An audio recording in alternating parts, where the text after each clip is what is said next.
And I am officially on camera. Andy's here. Hi, I'm bobagain Carney Jr. I'm running for governor. I want to talk about three things today. First of all, the heritage of the Republican Party. Our party is the party of union. We formed at a time when the country was breaking apart. States were seceding. President Lincoln's #1 commitment was to preserve the Union, and he did. We are facing incredible division today. I think it is the biggest political problem that we have in our country, and we need to do something about it. I will not support or promote division. I think we need at this time to try to figure out what we can do to work together to the greatest extent possible. That's our heritage. That's what I'm committed to. I want to talk a little bit about Governor Palente's legacy. For 40 years, before he became governor, the average annual increase in state spending was 10% a year. When I heard that, when they sent a news release out on that, I was so shocked, I went and checked the numbers myself. They're correct. In the 8 years that Governor Palente was in office, the average annual increase dropped from 10% to 2.5% per year. This was during a difficult economic time. Now, I have to tell you, I think that was something of an overcorrection. But one of the consequences of that is Minnesota got its spending under control. And in the 8 years following that, for 6 of those 8 years, we've had at least one house of the legislature controlled by Republicans. So think about it, for 14 out of the last 16 years, we have had at least one house or the governorship.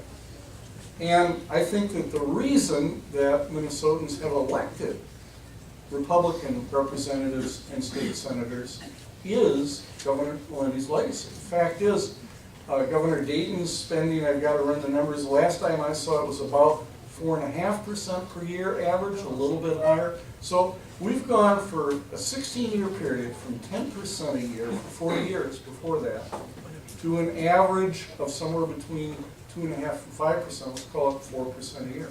That's a huge shift, and it's made a tremendous difference in how our state is performing economically. That's his legacy. And I think that we've got multiple very capable candidates running for governor. They also, particularly I want to emphasize Jeff Johnson and Governor Palente, and I hope they don't take this the wrong way, but I think that they have maintained a tradition in Minnesota of being courteous and respectful to our political opponents. And I think that's something we want to build on. That's certainly a legacy that Governor Cui brought forward when he was governor. He was speaking once up in northern Minnesota and asked Roger Moore to come in, because he was there also, asked him to come to his office when they got back in town, in St. Paul, and he did. And when Mo got there, Governor Cui just told him, "I just wanted to tell you I love you." And so, you know, I'd like to make Minnesota, Minnesota again. That's where I'm coming from. Now, I have got a new constitutional theory, and we've heard a lot about the Constitution today. I'm a big believer in constitutionalism. I've studied it very carefully. And I have a new book out on impeachment, and I think that we need to have a national discussion as to what the actual provisions are and how our Constitution works, because I don't think it's well understood. And let's just start with an example. How many people here voted for Mike Pence in 2016?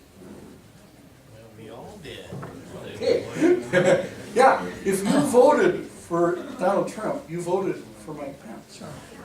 That's just a reality. And that is from the 12th Amendment. It was the first amendment to accommodate a party system. We don't elect two people of different parties. That happened once with Jefferson and Adams. But that is a reality. And I just encourage everybody to think about that as we are going forward. We have a system designed to have two people in office that have compatible views at the national level. Now, I believe that we have huge problems with Trump, and I'm going to be absolutely very blunt and straightforward. I think that he is unqualified, unhinged, and unfit to be president. And I am not the only Republican candidate running for governor who has said that. We need to have a national discussion about how our impeachment and removal process works. It is related to our ability to clean up, to drain the swamp, which I'm totally in favor of. I think this needs to go forward on a bipartisan basis. We need to have discussions in quiet rooms, as former Governor Romney advocated.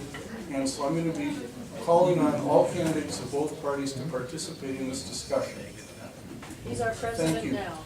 That is a fact. Thank you.